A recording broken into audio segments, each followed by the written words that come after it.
নমস্কাৰ আমাৰ পাকঘৰলৈ আপোনালোক সকলোকে স্বাগতম জনাইছোঁ। আজি হোলী উপলক্ষে মই বনাবলৈ লৈছোঁ মালপোৱা আৰু ডালপুৰি। মালপোৱাৰ বাবে মই ইয়াতে চুজি আৰু আটা জুখি লৈছোঁ কাপেৰে। এয়া মিঠা চপ দি দিছোঁ। মিঠা চপখিনি দিয়াৰ পাছত এয়া হৈছে গুড়, ৰাতি মই তিয়াই থৈ দিছিলোঁ, চেকনিৰে চেকি দিছোঁ।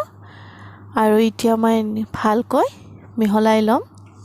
এয়া মোৰ মিহলোৱা হৈ গৈছে, দেখিছে। এতিয়া মই নাৰিকল, সৰু নাৰিকলটো কুটি এনেকৈ ভাজি লৈছোঁ। ইয়াতে মই এতিয়া মিক্সাৰখিনিত কুটি লোৱা ভাজি লোৱা নাৰিকল আৰু কাজু দিছোঁ, দি ভালকৈ মিহলাই লৈছোঁ। ভালকৈ মিহলা হৈ গৈছে, দেখিছে। মিহলা হোৱাৰ পাছত এতিয়া মই কেৰাহীত বহাই দিছোঁ। কেৰাহীত মই ৰিফাইন তেল দিছোঁ। ইয়াত কেৰাহী গৰম হৈ গৈছে, ৰিফাইন তেল। এয়া মই ইয়াতে মালপোৱা বহাই দিছোঁ, দেখিছে ধুনীয়াকৈ ফুলি উঠিছে, ফুলি গৈছে। এইখন হৈ গৈছে, মই নামাই লওঁ। আৰু এবাৰ মই এনেকৈ দিছোঁ, চাব। ইয়াতে দিয়াৰ পাছত এনেকৈ ধুনীয়াকৈ ফুলি যাব, দেখিছে। নিজে নিজে ধুনীয়াকৈ ফুলি আহিছে, দেখি ভাল লাগিছে।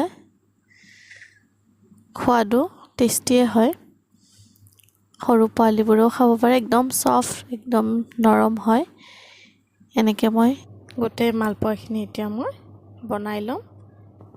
কেঁচা বুটৰ দালি ৰাতি ধুই তিয়াই থৈ দিছিলোঁ। এতিয়া মই এইখিনি কুকাৰত দি এটা চিটি মাৰি ল'ম। দেখিছে চিটিটো হৈ গৈছে, নামাই লৈছোঁ। এতিয়া মই কেৰাহীত মছলাখিনি ৰেডি কৰিবলৈ তেজপাত, শুকান জলকীয়া আৰু গোটা জিৰা দিছোঁ।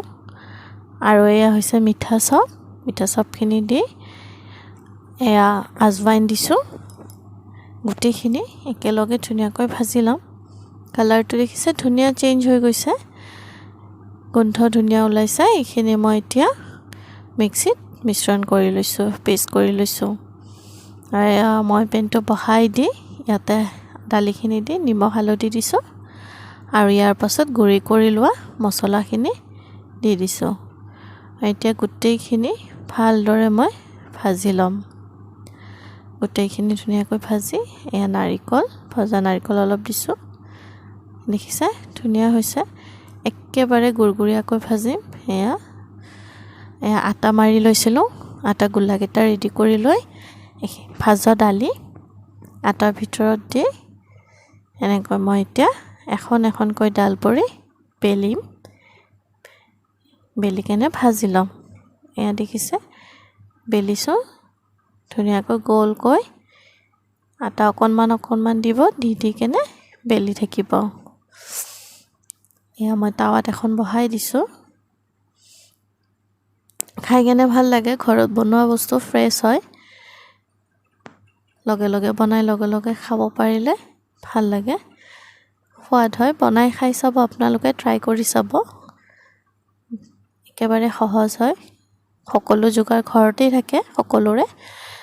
ইয়াতে মই উল্টা দি কেনে ইয়াতে অকণমান ৰিফাইন তেল দি চামুচেৰে এনেকৈ খহাই দিছোঁ।